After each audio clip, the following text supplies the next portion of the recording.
Guys, ito na yung part 2 ng ating ginagawa. Masyado nang mahaba kaya ako inano muna. So, pag-check naman natin ng kung saan dito yung kanyang 1, 2, 3 common at sa kung ano-ano pa. Pero gamitan na natin ng kanyang test rod. Dalawa. Yun. Tapos napihitin natin ng 1. Sa kanya makikita na natin yung kanyang okay, hanapin muna natin yung kanyang 1. Yun. Ito yung kanyang common. Ito yung 1. Yun.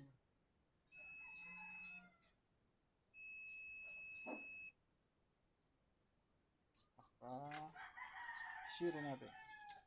Yung 0. Hanapin natin yung kanyang common. Wala. Kabila. Yun. Bali ito guys yung kanyang common wire. Ayun, hanapin natin yung kanyang 1. Ito 1. Ito yung common kanina. Ito. Wala pa rin.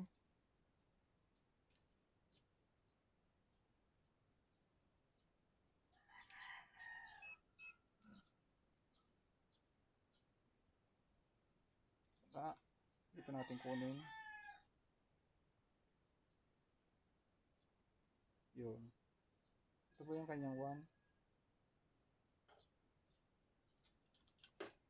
2. Ito yung number 2 nya. Yan. So, ito na yung number 3 nya, white. So, magiging ano po yan, yan po. 1, 2, and 3. Po yung common. Ito naman po sa motor. Paano ba natin malalaman kung saan dito yung kanyang 1, 2, 3 o common wire? Ito po yung capacitor niya, malaking dalawang yan. Yan. Ito po yung motor natin na pinalit natin kaninang sira. Ito na po yung kanina. Yung motor niya kanina na pinalitan natin. Ayun. So, gagamitan po natin ito ng tester na. Ito po yung kanyang tester natin po ng yung may sounds. Yan. Pag umilaw po yan, ibig sabihin yan, yan po yung kanyang common wire dito sa motor. Bali may 4 na wire po ito. Ayan o.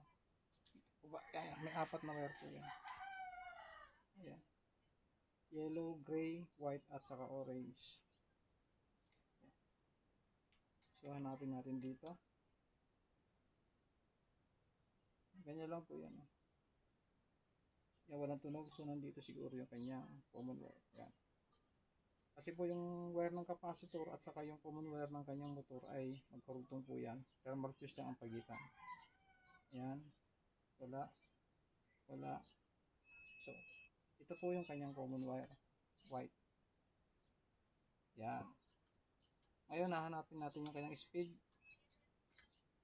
Kung alin po yung maliit ng kanyang reading, yun po yung kanyang number 3. Pag yung malaki, kataas, ibig sabihin, yun po ay ang kanyang pinakamababa, 1. Ito po yung common kanina. Ayan, white. 40, 58, 50. So, ito yung number 3 nya. Ito yung number 2. Ito yung number 1. 50. Pinakamataas.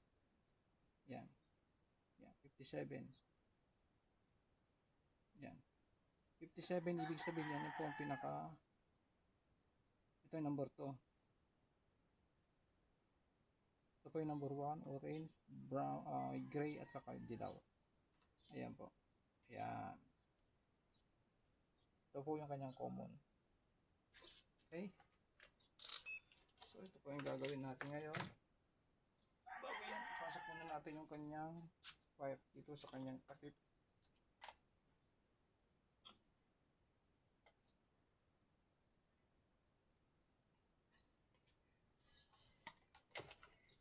Yan.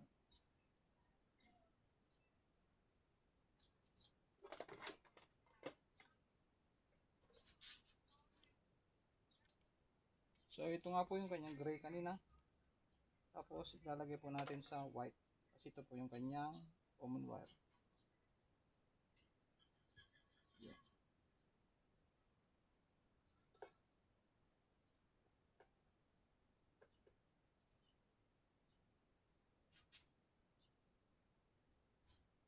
Ito nga po ngayon, ito yung number 1 kanina. Ito po yung may pinakamataas na reading. Kulay yellow. Ayan. Ito po yung number 1 niya.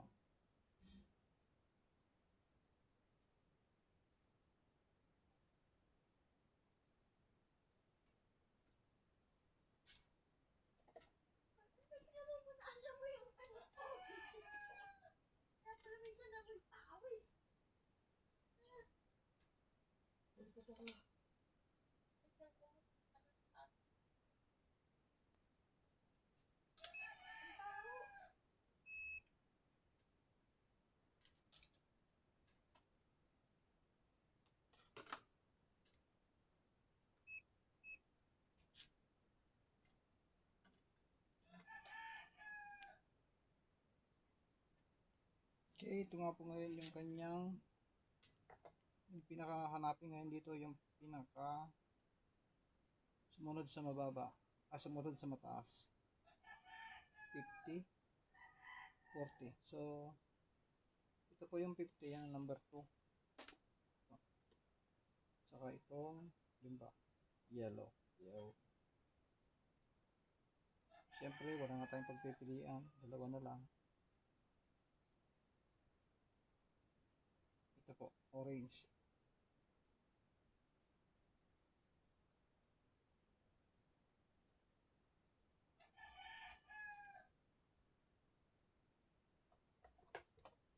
Ayun yung capacitor po niya. Okay, ay it. Palitan natin ng bago.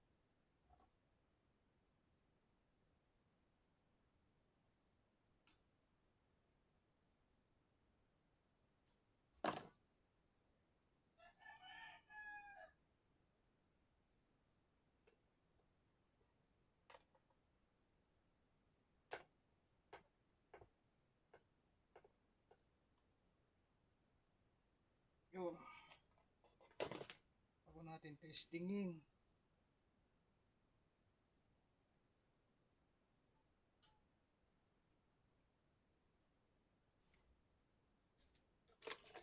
Siyempre, bago natin testingin yan, yung mga nilagyan natin ng lagyan mo natin ng mga tape. Yan, para sa inyong kaligtasan. Tignan natin kung sasabog o ano magiging kwan dito.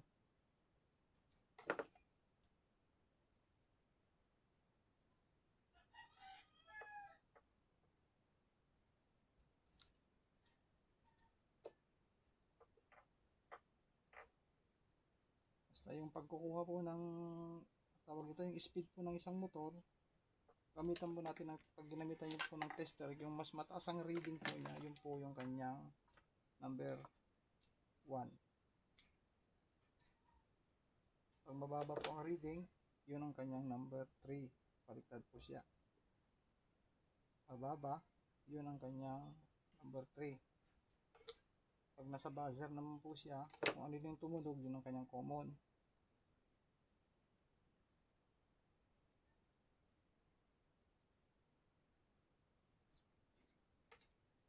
Kaya mas mainam na kahit sa ano, kahit murahin na tester, meron po tayo.